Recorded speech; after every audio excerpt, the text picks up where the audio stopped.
Hello friends, how are you? In last video, we have discussed about the first point, the introductory part of the rise of nationalism in Europe.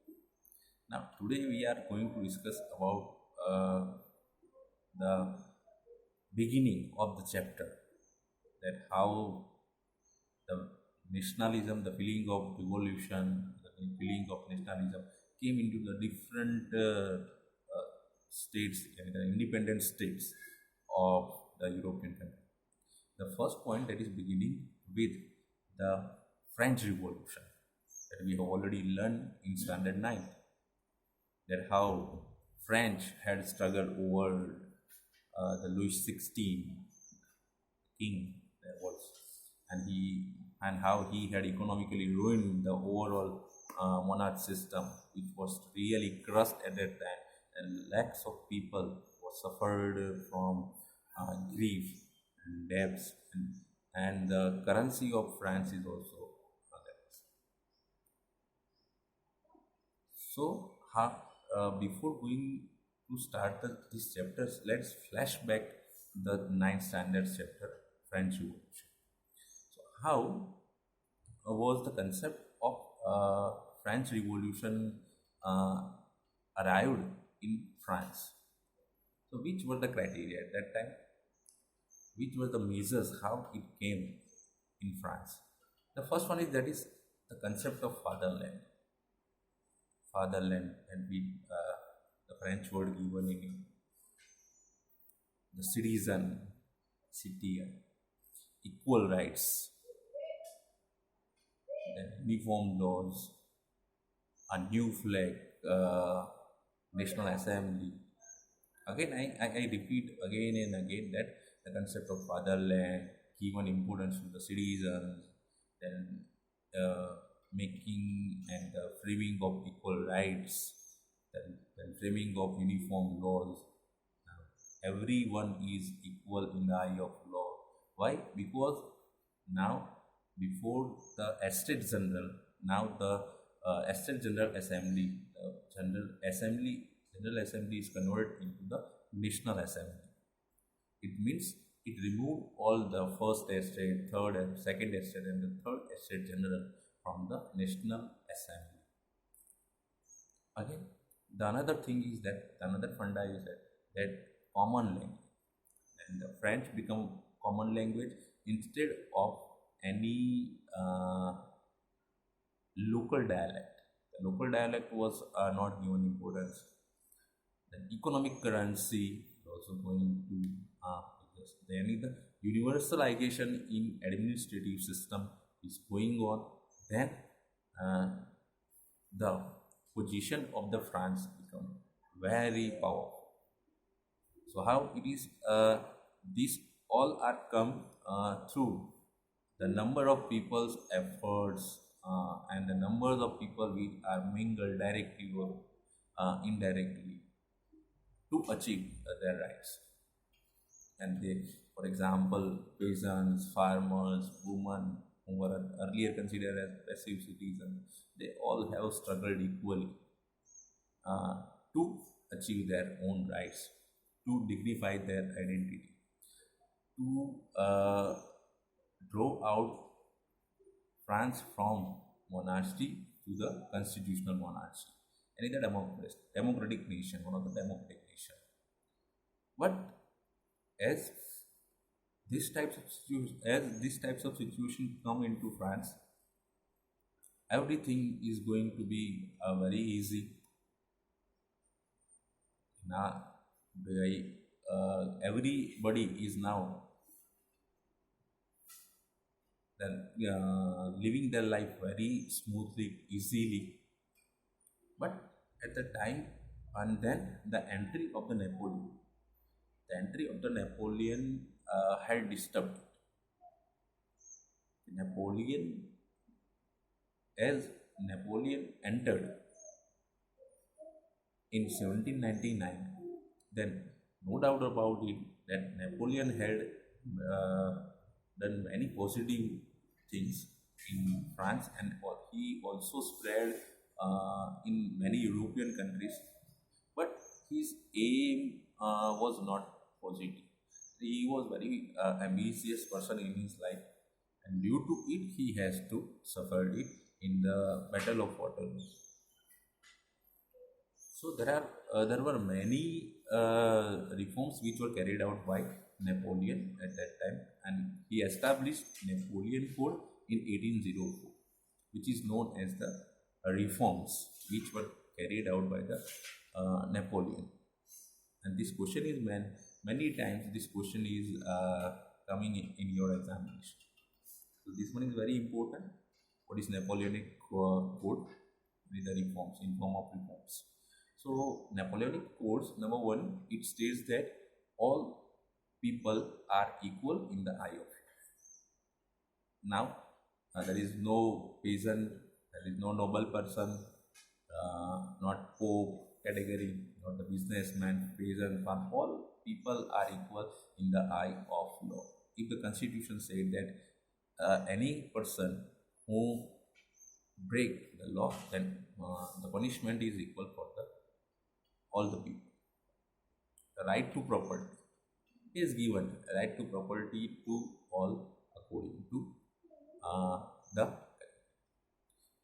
Then he had removed the feudal system, which was earlier, which were this was the one of the most lost position in France. Earlier, what happened that the landlords and the rich person who had already done negative things in form of, we can say, the जो लोग feudal system deals with the things that the normal people already taken advantage in form of taxes, and they compelled peasant or farmers to do forced or imposed work to do on their farms. तो एक तरफ वो already लगान, we can say कि भाई tax तो लेते ही थे एग्रीकल्चर से, और दूसरी तरफ वो अपने खेतों में उनसे काम करवाते थे. तो this is one of the raw situation of the peasants and farmers. So this position was now removed by the Napoleon Bonaparte. So it is a good thing. Then remove guild restriction from trade. Yani all the necessary things which earlier there are certain limitations to import and export which were now removed in this removed in the reign of Napoleon Bonaparte. But he was very ambitious person. He himself thought not that he himself thought that these things were not only limited to the France, but it should be arrived all over the world. And therefore, at the time, he had also universalized weight, measures, currency, and many economic reforms, administrative reforms, and the reforms that are related to law. So this topic is again that is about Napoleon Bonaparte. And there are so many advantages about introducing new reforms in form of Napoleonic Code in 1804, but there are some disadvantages due to imposing of these reforms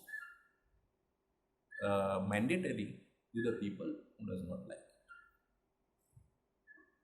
And on the other hand, it is also did not liked by many countries, for example Holland, Warsaw, Switzerland, Milan, and because they themselves felt like that they compelled to do so by the Napoleon Bonaparte. Imposing of belief. ऐसा ही होता है ना भाई, कोई अच्छी चीज़ हो तो no doubt about it, if person himself accepted it, then he और शी लाइक। भले ही अच्छी चीज़ हो लेकिन हम उसे कंपेल्ड करें कि भाई ये अच्छी चीज़ है, आप उसे एक्सेप्ट करो ही, हम कंपेल्ड करें ऐसे, it doesn't mean that it always good for others. Then he increased taxation to one more income. अपना खजाना भरने के लिए टैक्सेशन बढ़ाया। Then he increased censorship. Why? Because कोई उसे बुरा कहे, उसके बारे में कोई बुरा लिखे, and it is not good for him. तो वो उसे गोली मार देता था। इट्स नॉट, सेंसरशिप बढ़ाई गई, यानी the right to right democratically, that is remove. Then force conscription into French army, ये भी कहाँ की बात है, ये भी कहाँ का जस्टिस है। If you have more than 2 or 3 child, then you should have to give one your child to the army, or army conscription is compulsory. That is also not fair. We just so these are the limitation which are of Napoleonic code. So up to this we have discussed about it. So let's summarize it in one issue. So first of all, the France, there are many positive reforms which were carried out under the country in France after Napoleon Bonaparte came and he established Napoleonic Code.